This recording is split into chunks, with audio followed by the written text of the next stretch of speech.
একদিন এই মাহফিল থাকবে, মাহফিলের বক্তারা থাকবে না, শ্রোতারাও থাকবে না। এই তো আজকেই দাফন করা হলো বাংলাদেশের কিংবদন্তি বর্ষিয়ান এক আলেমে দিন, আমাদের উস্তাদ, আমাদের পিতৃতুল্য, আমাদের মাথার তাজ, আমাদের অভিভাবক, যিনি আমাদেরকে অনেক স্নেহ করতেন, ছেলের মতো আদর করতেন। সবাই নাম জানেন তো? আল্লামা লুৎফর রহমান রাহিমাহুল্লাহ চলে গেলেন আমাদেরকে ছেড়ে। অর্ধ শতাব্দীরও বেশি সময় ধরে সারা পৃথিবীতে তিনি কোরআনের বাণী ছড়িয়ে দিয়েছেন। মাউতুল আলিমি মাউতুল আলম। একজন সাধারণ মানুষের মৃত্যু আর আলেমের মৃত্যু একরকম নয়। একজন আলেম কি একদিনে হয়? একদিনে হয় না। একজন আলেমের মৃত্যু মানে একটা জগতের মৃত্যু। একজন আলেম একদিনে তৈরি হয় না, অনেক বছর লাগে।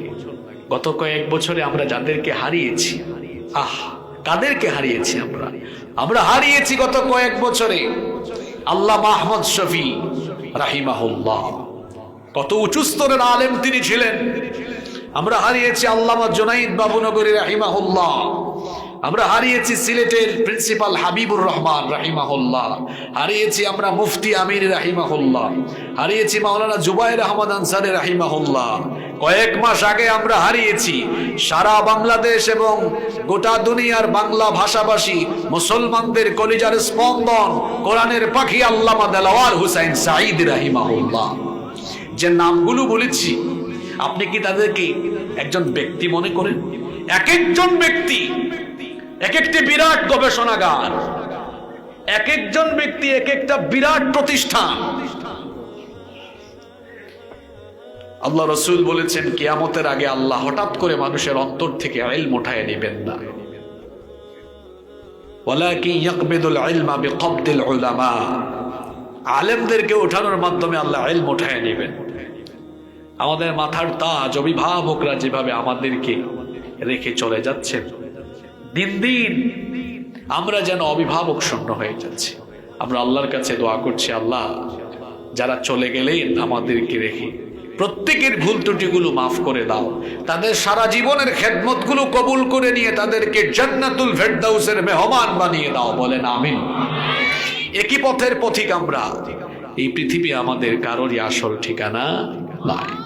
পৃথিবী আমার আসল ঠিকানা নয়, মরণ একদিন মুছে দেবে সকল রঙিন পরিচয়।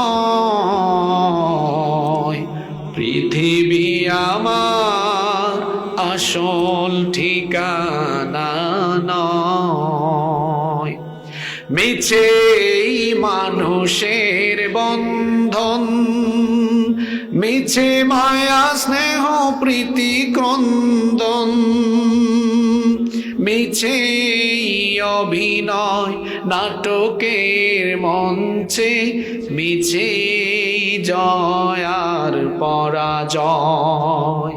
পৃথিবী আমার আসল ঠিকানা নয়। আপনাদের এই শিবনগর গোরস্থানের পাশ দিয়ে যাওয়ার সময় এটা ফিল করবেন, যারা এখন এই কবরে ঘুমিয়ে আছেন তারা সবাই একদিন আপনার মতো জীবিত ছিলেন। এখন তারা সেখানে ঘুমিয়ে আছেন। একই পরিণতি আমার আপনার হবে।